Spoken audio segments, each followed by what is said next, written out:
I'm here with Shirin Movahed. Welcome to the webinar today, Shirin. Thank you so much for sharing your knowledge with us today. Thank you for having me, Melissa. I'm honored to be here, and I'm honored to try to help the fashion community kind of navigate the sources of funding that are out there for us in trying to get through this unfortunate period of time. Right. This is a really difficult time for everybody. The fashion industry, of course, always, it seems like no matter what level you're at in the fashion industry, you're operating on a shoestring budget. Even, some of the biggest designers in the world are always operating on a small profit margin. And so this is particularly concerning for our fashion Mingle community, because so many people in our community are entrepreneurs. They're trying to grow a business, and many people are working in fashion as a side gig, as a contractor, and so this is very critical time for everyone to figure out how they're going to survive. And so it was really nice that we got recognition from our federal government that gig economy workers are very important to the industry. Freelancers and creatives are very important. Can you explain to us how this bill most specifically is affecting the creatives in the fashion industry? Okay, yes, absolutely. So, well, I mean, as you mentioned, it's not a surprise that the fashion industry does normally work on an incredible budget, big or small. And with this pandemic shutting down all of the retail brick and mortar shops has certainly affected the bottom line of a majority of the industry professionals. As well, we've also seen a dramatic drop in, of course, when you lose a job, you don't have that disposable income to go out and buy. So I was just looking at a report about the e-commerce companies and what has been successful during this time period and what hasn't. And we see the top 100 fastest declining categories is, of course, the fashion, apparel, shoes, things that you don't necessarily need because you're not going outside. So this is obviously, as being a non-essential type of business, is certainly been impacted one of the hardest during the pandemic. But as you mentioned, go ahead. Well, I wanted to let our attendees know that we are wanting you to ask questions during this, so you can do the little chat function. And we also have a blog article on our website that lists a lot of general information that Shirin has provided for us. So if Shirin's talking during this webinar, feel free to ask a question and we will get her to answer it. I think what everybody first, knows that they have a good chance of receiving is that stimulus check for roughly $1,200. Can you give us the details of, what's the current status of the check? When do people expect to get it, and what's the criteria for getting it? Yes. So the check, to be clear, is more of a credit that's being taken out of your future tax return. It was a credit towards your 2020 tax return, but you can, of course, receive it in 2019. So, for your 2019 tax return. So first of all, most Americans are going to get the $1,200 check. That is, if they have a gross income of under $75,000 and they have a social security number. So I'll go into that a little bit more detail because there's been some gaps in there that we need to kind of clarify to the public. So it starts off as a $1,200 check, and this will be based on your 2019 taxes However, if you took advantage of the tax extension that's through to July 15th, then you're not gonna, if you haven't submitted your 2019 taxes, it'll be based on your 2018 taxes. So I mean, I suggest that if your income or your family situation changed during these from 2018, then I would suggest that you at least try to submit your 2019 tax return. If you have payments to make, you don't have to make them now, and you can hold on until the July 15th deadline to make any payments without penalty or interest. So, but at least for purposes of this stimulus, you may want to take advantage of a situation if you're currently making less money than you did in 2019, or or if you're married, or if you have more children. For instance, in my situation, I had my second baby last year. And so if I don't file this, if I don't file my 2019, which I haven't actually either, then I'm not going to get recognized for that additional $500 for each child under 16. So, but what will happen is I would get recognized for that. That credit would come in next year's tax return. So that's interesting. Okay. Yeah, absolutely. So you're not going to lose it. So as I said, this is a credit that's being taken as an advance from next year's tax return. So yeah, I did read about that. I was surprised to learn that, because that's definitely not what we were hearing from the news. This was kind of being promoted even, by our government as we're giving you a stimulus, but really we're taking money that was already passed into law that you were going to get next year, and then moving it into this year. And it's based on household income, right? So for instance, if you are, an individual with a fashion, business that you're trying to grow, and you're married, and your husband makes more than $75,000 a year, you're not going to get the stimulus check, right? Well, it's staggered, but yeah. So a married child. So for instance, a married couple making that are earning $150,000 and less will get the maximum, which is $2,400, $1,200 each. Okay, adult. so it's got it. So if you're over 150,000 as a married couple, you will not get anything.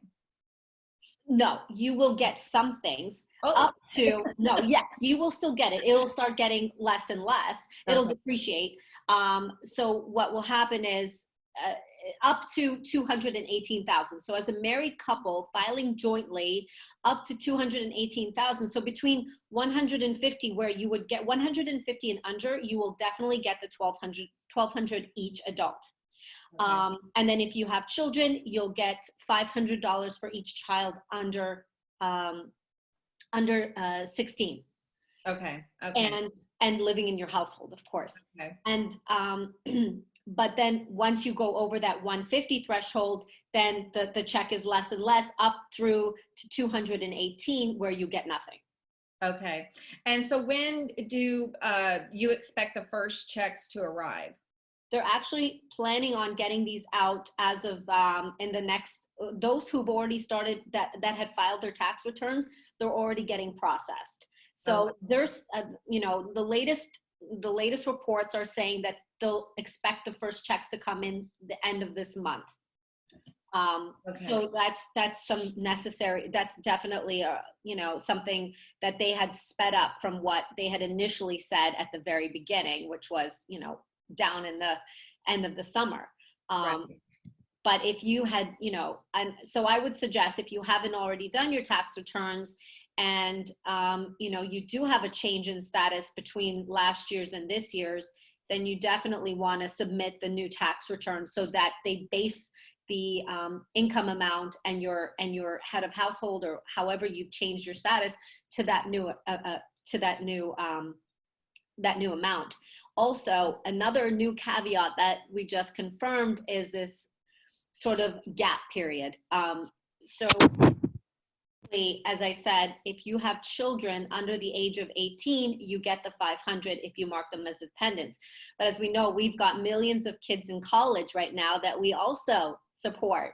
A lot of people support their kids in college. However, they're not going to be eligible for that $500 additional amount. So that's an unfortunate gap in this new law. And part of the reason for this gap is that, you know, they were in such a rush to get this stimulus approved and passed. So they sort of just kind of went through with whatever they could find at that time, and they didn't really super analyze everything. And now we've got these holes that we're obviously finding. So that's one of them. So anyone that's over the age of 17, but that's also counted as a dependent on, you know, on their parents' tax returns, will actually not receive an additional $500 payment. Okay. So, but if the college student files their own taxes, they will get the full 1,200? Yes, if they do file tax returns. Okay. Yes. Yeah. Okay. So if the college student has not filed taxes in 2018, if they filed them right now for 2019, would they get, I mean, obviously they'd have to make some income, right? Yes. If they didn't make any income in 2018, you can't file 2019, right? Right. Okay. So, absolutely. So they would have to have some sort of, you know, if they had a job or a 1099 or something that they did even part-time, you know, if there's something that they can record and reflect in their tax returns, I suggest if it's worth their while, of course, then certainly, you know, submit the tax return. But of course, if the college student doesn't have you know, hasn't earned anything in the last year, for 2019, then obviously there's nothing to submit, and so they won't get the stimulus check, and their parents, who actually, you know, report them as a dependent, will also not get the $500 payment. Okay. So since most married people are filing jointly, if you filed jointly in 2018. What if you filed separately in 2019 and say, you know, one person, you know, the husband makes X number of dollars, he makes over 150,000, and the wife makes less than 75, could she file separately for 2019 and get the stimulus check that way?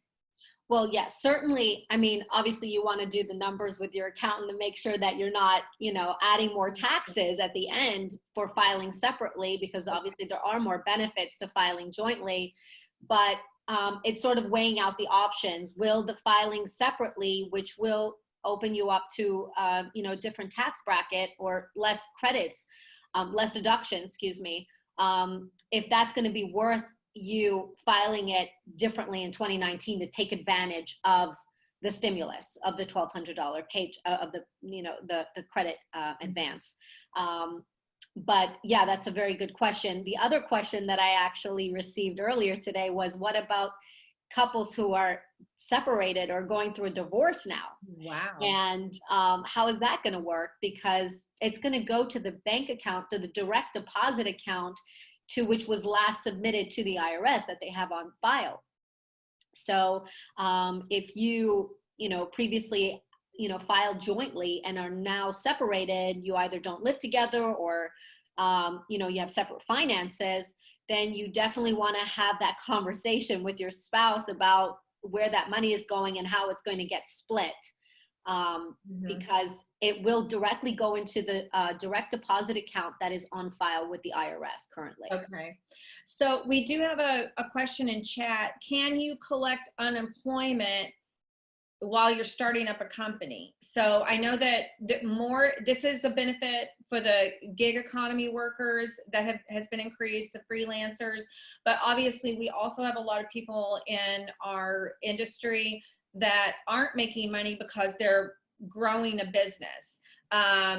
So how is the unemployment working? First of all, like normally if you lost your job, you're going to get unemployment. So take it from there. How's it improved? Right. So generally unemployment is available for anyone who is employed as a W-2 worker, essentially, where you get a paycheck, and part of that paycheck, you have your taxes deducted, and part of that deduction is the workers' compensation, which goes back to getting you paid if you lose your job.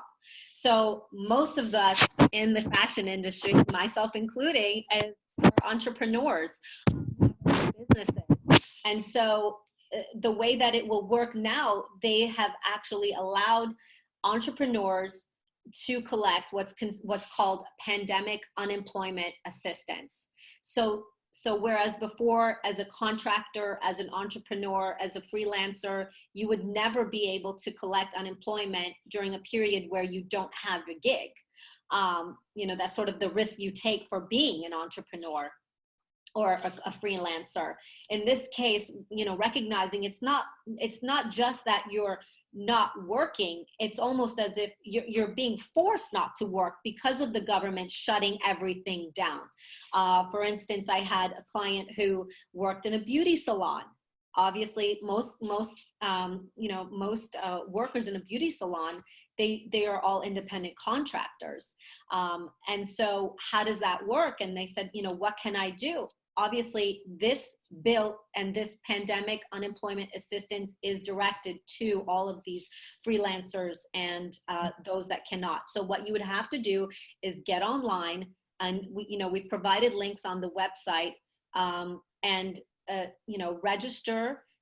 You just have to basically provide the name of the business that you're working under. So whether you're working under a third party business and you were an independent contractor, you can list it that way. If you worked under your own business and that got shut down, because as an entrepreneur, you pay yourself through the business as well. So if your business is shut down because of the executive order, then you are unemployed as a result of your business shutting down. So in that case, I absolutely encourage you to file for the unemployment assistance. And those checks are supposed to be going out this week, the first checks. So how do you, what if you have a business that's not necessarily shut down, you just losing income because so many businesses are shut down, nobody can afford to hire you as a freelancer? I mean, that is actually one of the questions that's asked. I went through the questionnaire with one of my clients, and that is one of the questions that is asked.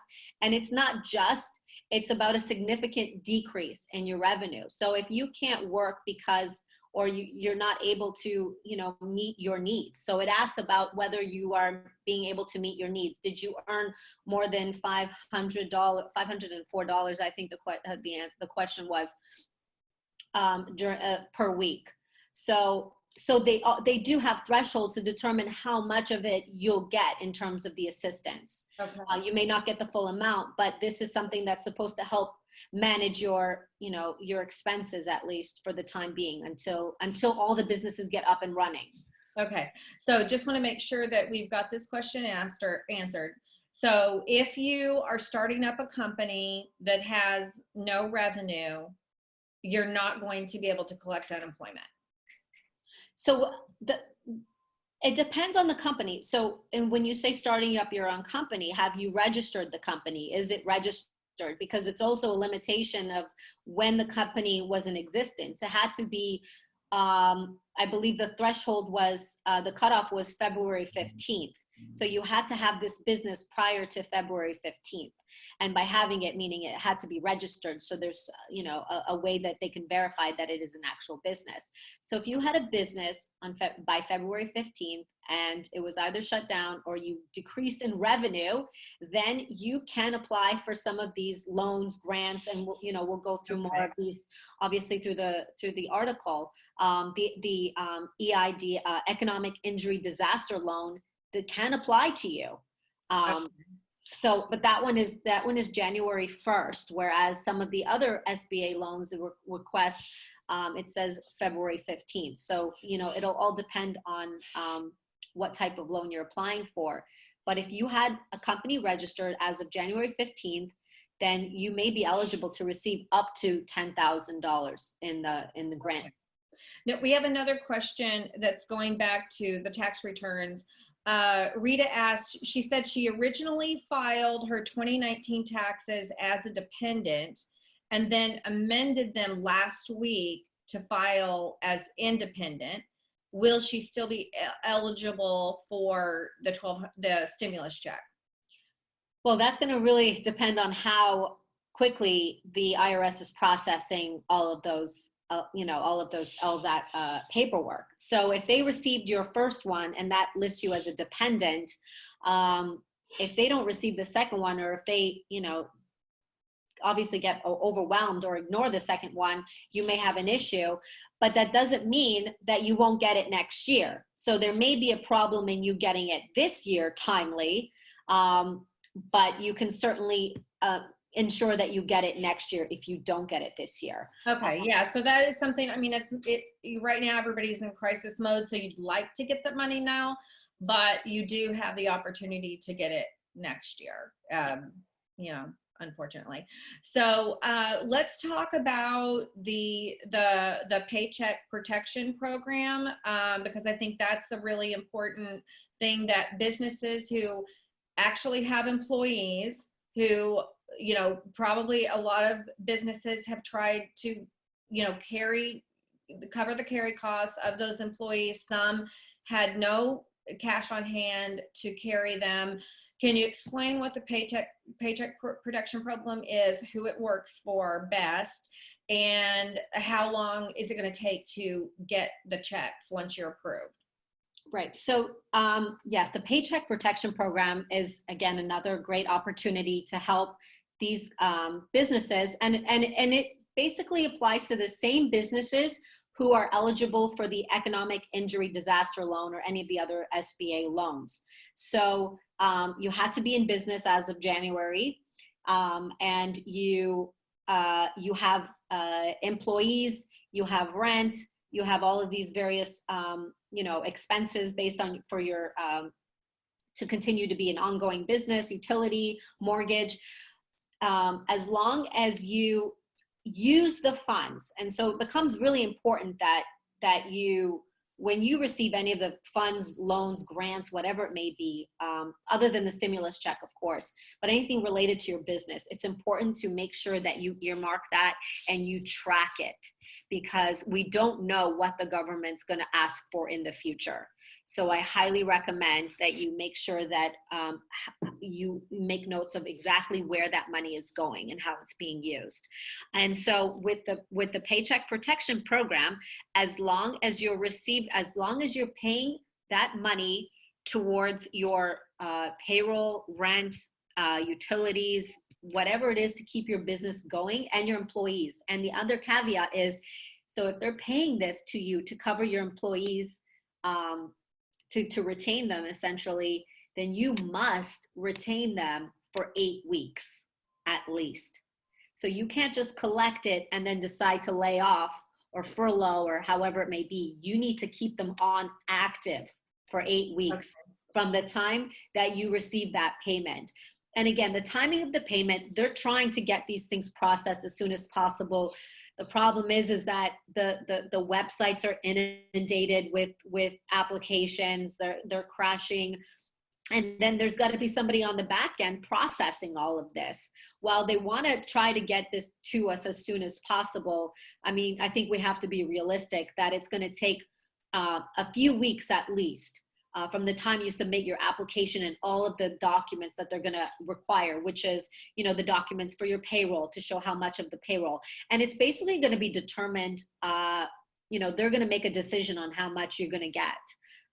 So essentially, but the good news is that the loan becomes forgivable, essentially becoming a grant as long as you use it towards your working capital. Okay. So we got a couple of questions, so I want to go through these to make sure that we've answered everything specifically. So can any of the EIDL or Paycheck Protection Program loan money be used to reimburse retroactive or future employee payroll to compensate the employer for paying the employee's full pay during the shutdown? So I think what we're talking about here is if the employer has been paying and they applied for the PPP or the disaster loan, and they get the money at some date in the future, does the 8 weeks start when they get the money, or can they use that money retroactively to pay themselves back?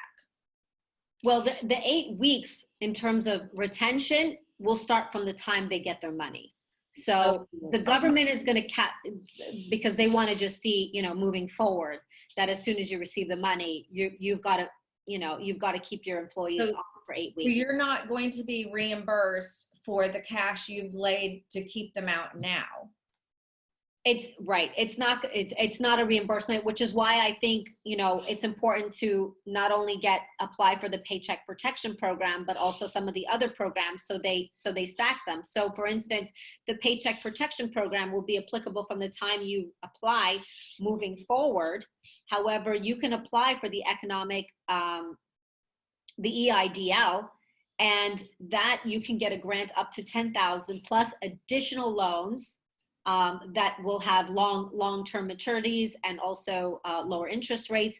So that money you can use to pay retroactively all of the funds that you lost or you had to pay out of pocket. So, and that's going to work. So basically, if you get the economic injury disaster loan money, you can put that in your bank account and you can basically use it however you need. So it could reimburse you for what you've already paid out for the employees. But you are going to have to pay that back, but it's a low interest loan and it's over a long period of time. The economic injury disaster loan, the first part of it is up to a $10,000 grant, which is not, obviously once it's a grant, you don't have to pay it back. Okay. And so whatever portion you receive as the grant, you keep that. So you can apply that retroactively to all the expenses that you've had to pay out up until that point, and then use the Paycheck Protection Program for all the future expenses. And again, so the $10,000 would be, forgivable because it's a grant, so you don't have to pay that back, and then the Paycheck Protection would be moving forward. Then in addition to the $10,000 from the economic injury disaster loan, they will send you more information to see if you can apply for greater loans. And those parts of the loans part of them will be forgivable and part of them won't be, depending on how you use it, which is what it's important. Okay. So the $10,000, you can definitely, once you get that, you can use it retroactively. You don't need to give it back, and you don't need to account for how it's being used.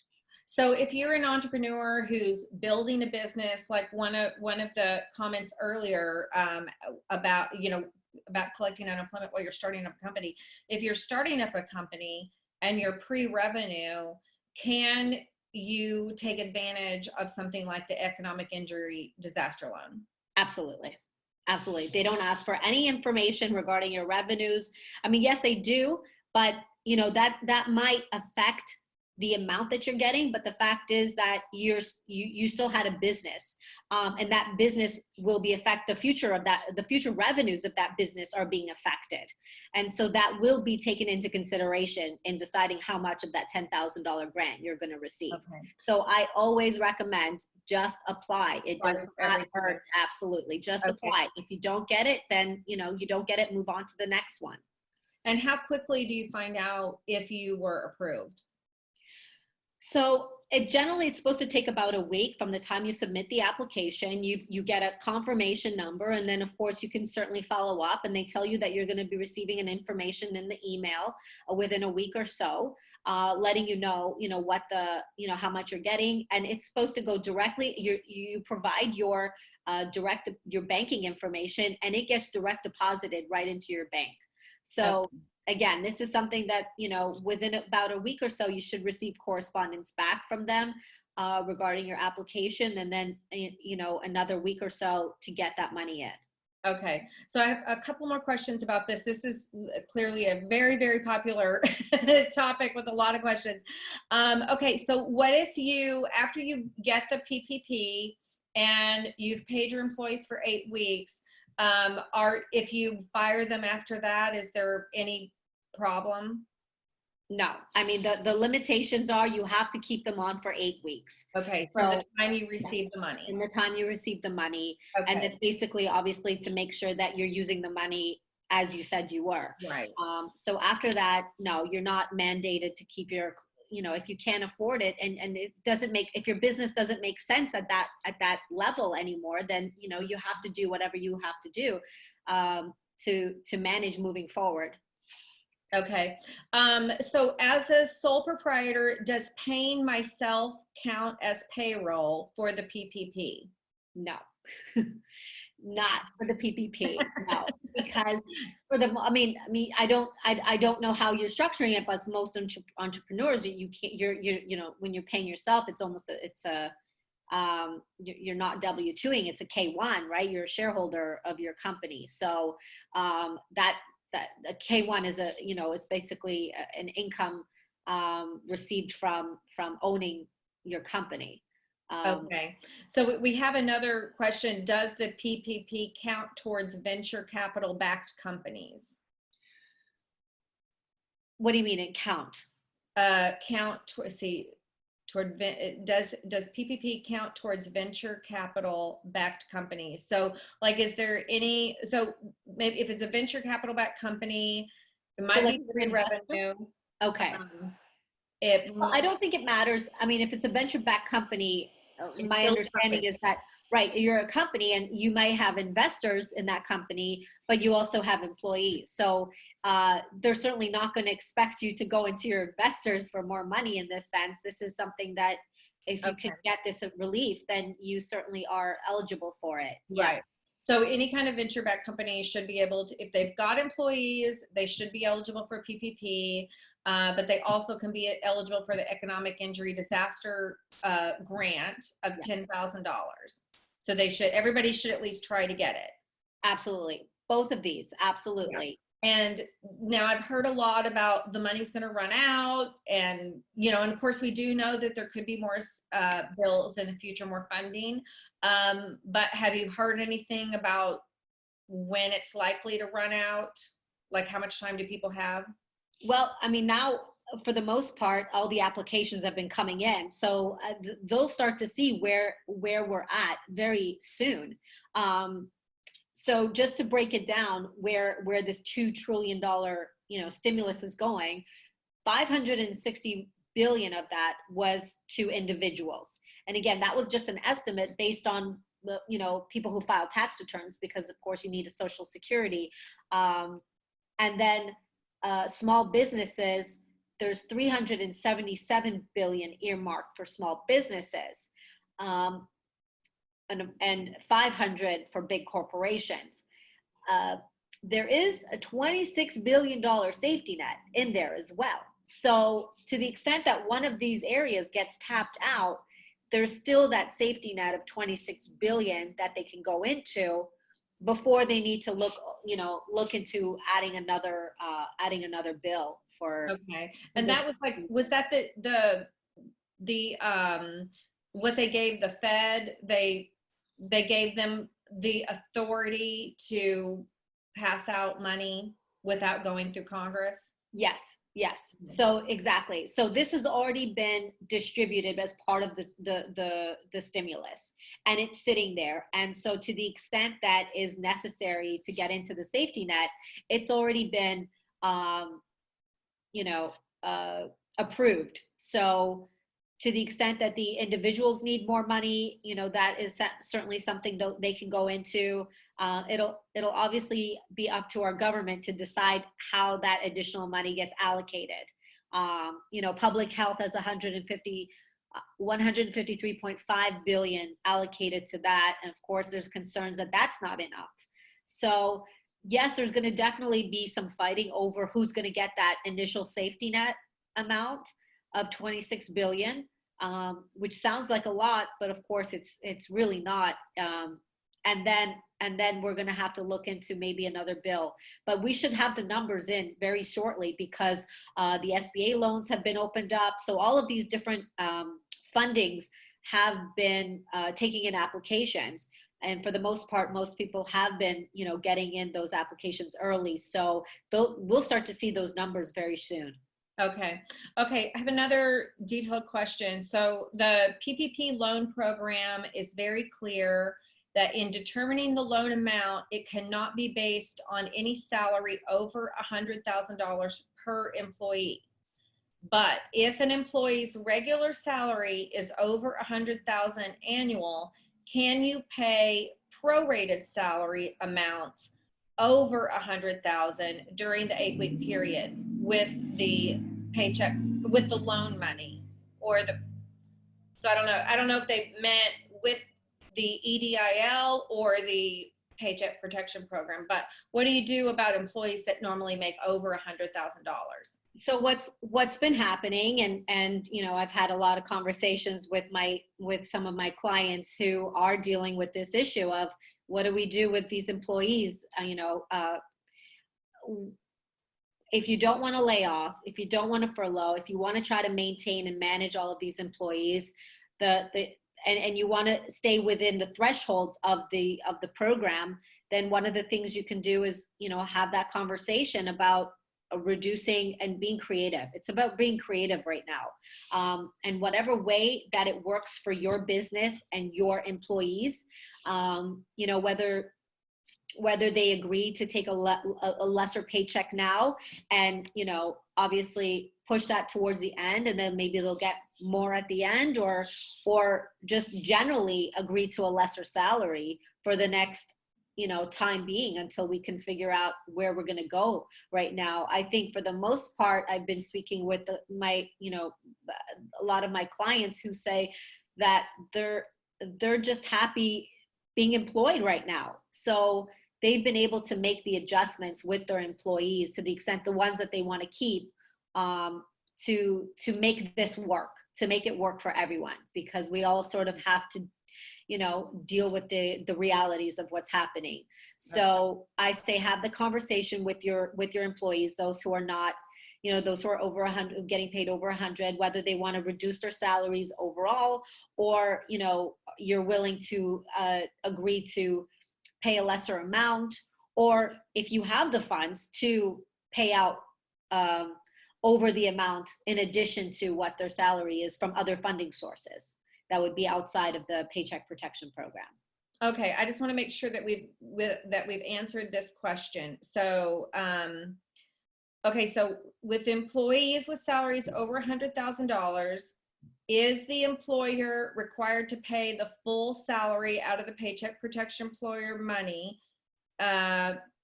Whereas, like, what they're saying is the PPP would pay the first 100,000, and then would the employer's not required to make up the difference? Well, I mean, you would have to, if they have a contract or an agreement, at least saying that you're getting paid X amount per month based on this yearly salary of whatever it is. If it's over 100, you may want to have that conversation with your employees and say, listen, we're going to need to make some adjustments right now just to be a going concern, and we're going to need your cooperation. So but it's not going to affect how the government sees it, because like what I'm thinking she's talking about is like in the future when the government assesses, did you use the PPP money appropriately for the 8 weeks? If they work out with an employee that they're willing to cap their salary at 100,000 and they don't pay them, say, the extra 20,000, the government's not going to care about that. They're still going to be able to take that as a grant. Yes, the main point is that the government wants to make sure that you can pay your employees up to a maximum amount. So over that amount, that will be up to you to decide whether you can afford to pay that surplus over that or adjust the paychecks. Okay. And then all of this, like, this is gonna, like, the government's gonna be able to see, like, what were the W-2s that were reported next year. And so all the paperwork needs to match. Absolutely. Absolutely. And that's why I say it's so important to make sure that you get with your bookkeeper, your accountant, everyone's on board and knows what the new values are going to be for the payrolls coming up, so that you meet the thresholds of the program, and you can also verify that when submitting your tax returns next year. Okay. And so I have a question about unemployment again. If you're eligible for the EIDL, can you still apply for unemployment for Yes. yourself? You can. Yes. So Okay. it would be two different ways. As I said, as an entrepreneur, as a business owner, you can apply for the EIDL because your business has been affected. And then as a worker in your business, as you know, essentially, you can apply for pandemic unemployment assistance because you cannot, you don't have work right now. So, for instance, let me give you the example of a fitness trainer. So the gyms are shut down. So they're an independent. They have their own company. The gyms are shut down. They cannot work. But so therefore, their company is not making any revenues, and therefore the company can file for the EIDL grant. And then the trainer him or herself can apply for the pandemic unemployment assistance because they're not receiving, obviously they don't have any clients, they can't work because wherever they're working is, Right. closed So down. that would work for hair salons, nail salons, e- uh, like production facilities, like Right. apparel production, things like Hair, makeup, all production, that. studios, any of those things. Like if you worked for yourself as an independent, even like lighting, right? So a lot of these people in the industry, they all run under their own Okay. businesses. So, and they're their only employee essentially. So when the business isn't working, they're not working. So yeah, for instance, if it were event producers, if you can't put on events and you were making a certain amount of money from events, you can apply for unemployment, but you can also apply for the EIDL loan, and you would only be able to apply for the PPP if you had employees on the books. Right. Right. Okay, so you've got a couple of options there. Okay. Um, okay.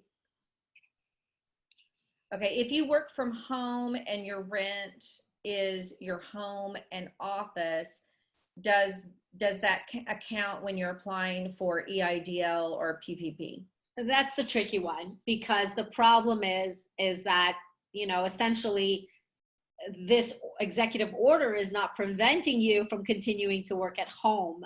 So with that respect, I'd say that most likely you would not be getting a grant to cover those types of expenses because, at the end of the day, you are confined to your home. And for the most part, they're allowing you to work. I mean, they're promoting you to work remotely. So if your business is from home, you wouldn't be able to apply for that portion that would cover those types of expenses. Not saying that you can't apply necessarily. You may not get the maximum amount because you still have your revenues would still be affected by, depending on what type of work you did. So if you're a freelance, writer or something like that. And obviously the companies that you worked for, the clients that you worked for no longer are in need of your services because they're not a going business or they're shut down or however that issue is, then your business is affected. At the end of the day, I say, if your business is affected in any which way, apply for the EIDL grant. You may not get the maximum 10,000, but it's worth applying and seeing how much they're willing to give you. Absolutely. Okay, fantastic. And just a reminder to everybody, if you go to our website, right on our homepage, fashionmingle.com, there is an article about the stimulus bill. Click on that link. And Shirin has listed all the available there's a lot more that, is available. And there's also some New York City specific options available. And so we've got links to the forms where you need to fill out the information. So please do it. I mean, obviously there's a problem sometimes with the websites crashing and things like that. So you just will have to be patient. Let me just check a couple of more messages here. Let's see. I think there was one from another. Okay, hold on, I got to find the right one. I saw that. If the company itself is only 7 people big, but if it counts all of the investors, then is it over the limit counted as a small business? So you don't count your investors in this at all, right? No, no. Okay. When they're talking about when they're doing counts in terms of like the small business continuity loan, for instance, and that's fewer than 100 employees that you need to be in order to get loans up to 75,000, that is employees. That is not investors. Investors are owners. So they're not talking about the owners, which would only receive money in the sense of distributions of profits from the business. So that's not affected by this, or does that get included in this? Okay. Yeah. Okay, and then he also had a question, but I think that we may have answered this. Can you apply for the EIDL if you had a reduction in wages, or only if the wages were eliminated altogether? The EIDL is really, it's broad, right? I mean, everybody is pretty much eligible for the EIDL, right? In theory. If you have a business, right? As long as you have a registered business, then you are exactly eligible to receive some form of a grant through the EIDL. And it's very, very easy to apply for this. And do you have any idea what the criteria is on how much you're going to get? That they haven't been very clear on. I mean, basically, it will be based on the gross revenues. So, I put on the site in the article, basically all the questions that they're going to ask you. And it's pretty straightforward. What is the type of business that you do? What was for last year, what was your gross revenues and what was your gross expenses? So they basically kind of come up with a formula of how much you are losing right now based on what you made last year and based on how much you had to pay last year. So they'll probably break it down into a monthly, monthly revenue and monthly expense. So based on that formula, they'll decide how much of a grant you need to get in order to pay for the expenses and also make up for the revenue. Because as we know, as a business, you're not just paying for the business, you're paying for your own livelihood too. So. Okay. Let me just double check. I think that that's all the questions we have. So, Shirin, this was amazing information. Thank you so much for your time. Everyone who's on the call, Shirin is a fashion and business law attorney based in New York City. And so she could actually help you with more than just how to get money. Now is a fantastic time to take care of any business, things that you've ignored, such as, making sure you have your trademark. The trademark process is a very long process, so it's a great thing to get started now. Making sure that you've got the proper contracts for all the types of events you do or projects you do. And then also, we're going to be reviewing soon on how to make sure that you've got your website updated for the California privacy laws that have very big fines if you don't follow on your website, and also GDPR. Shirin, what else do you think is a good thing for people to start working on right now during this downtime that's going to benefit them once business gets back up and running? That's a great question. Absolutely. If you haven't already, you're starting to see some of the pitfalls. If you haven't actually registered your business properly, now's the time to do it. If you're a freelancer, you certainly need to be running under a company, because as you can see, there are benefits that you can get from this, and also deductions. So that's one thing I say, don't ever operate on your own, operate under a business. So that would be like, if you're a sole proprietor and you've been running everything through your personal account, you're not going to qualify for the EIDL, are you? No, that's what's going to become apparent. So exactly. And what the issue is that, as I mentioned before, if you're an independent contractor and you've done it under your own name and not under a company name, then when it comes down to filing for unemployment, you're going to give that bank account, but you can't give that same bank account as a business account when you're filing for the EIDL. because then you're not actually a business, you're an individual. So you're going to lose out on those grants because if you didn't separate yourself from your business. So that's So, one issue. okay, so there might be stimulus bills further down the line.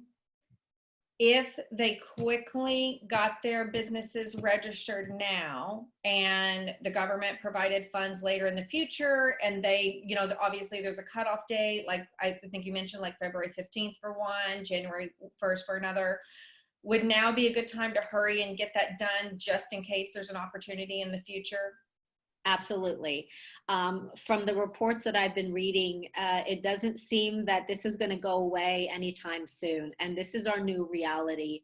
But we need to make the best of it, and we need to thrive. And I'm talking to other businesses who are, we're going to have a conversation about this in our upcoming web series about marketing your brand. There are ways of still making money in this economy, and we need to, stay focused on, the journey that you've started. And part of that is continuing to build and invest in your brand and finding new and creative ways of reaching your consumers. They're out there. And with this stimulus and some of the other loans and grants, we're obviously all hopeful that we are going to get the necessary funding to continue to help us, be in business and have consumers. And so don't hesitate. This is not going to go away.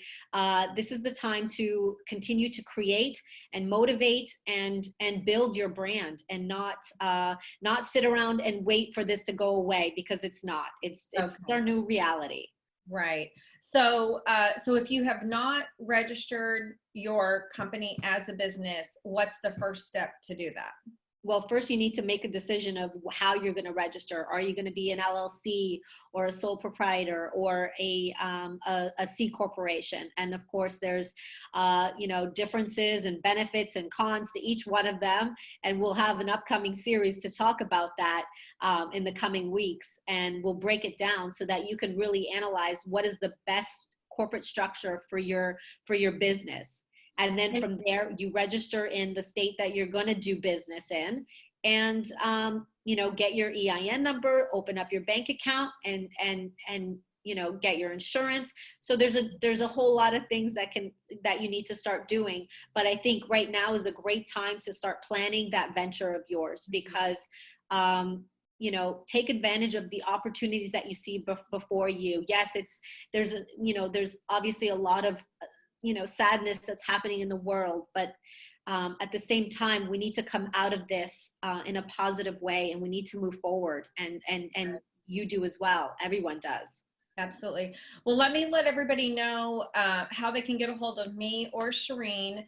If you are a Fashion Mingle member, you can just log in to the dashboard, and we have a chat system where you can send us messages. You can just type in Shirin's name and you'll find her. Type in my name, you'll find me. If you're not a Fashion Mingle member, it's a free membership. Just go to fashionmingle.com and add your business or your personal profile. And then so that way, if you have follow-up questions for Shirin, you can get them directly to her and she can help you. And then like Shirin said, we're going to be doing a series that, because this is such a perfect time if you have extra time right now, to really understand the nuts and bolts of setting up your business properly to protect yourself legally, and to give the business an opportunity to grow. We're going to be starting a series where Shirin's going to be bringing in some of her clients that she's worked with on specific types of situations, some cautionary tales. So I'm sure we're going to hear lots of drama, but we're really going to understand, all those things. Like, we worked with Shirin on getting our business set up, investor funded business with, we had to, file as a corporation. We filed in Delaware. It was all very confusing. It hurt my head every time I talked to her. But the wonderful thing was I knew Shirin knew exactly what she was doing. And I had 100% confidence that she was really thinking through our unique type of business and what we needed to do to set up our business to protect what we're doing. So like a lot of times you can go to some of these online sources to, you know, get a contract made really cheap for like $50, whatever. But those are so generic. Once you actually need them, they're not going to meet your specific needs. And that's what I really appreciated about working with you, Shirin, is that you really understood what the needs were for our particular kind of business. Absolutely. And that's one of the things I try to stress to the clients that come to me after they've done these generic forms and have gotten themselves into, issues, uh, is that every situation is unique. And if you don't have the wherewithal to understand and navigate and modify those agreements, then you're going to find yourself in a predicament when you need it the most. Yeah. And it's like I say, everyone works as a team, and it's great to know about how different parts of your business operate, but you don't need to be an expert in it. And it certainly helps to get someone to help you guide you, at least in terms of like what's best for your business. Once again, thank you, Shirin. We'll be talking to everybody more in the future about this. Reach out to us over Fashion Mingle, and have a great day. Thank you all.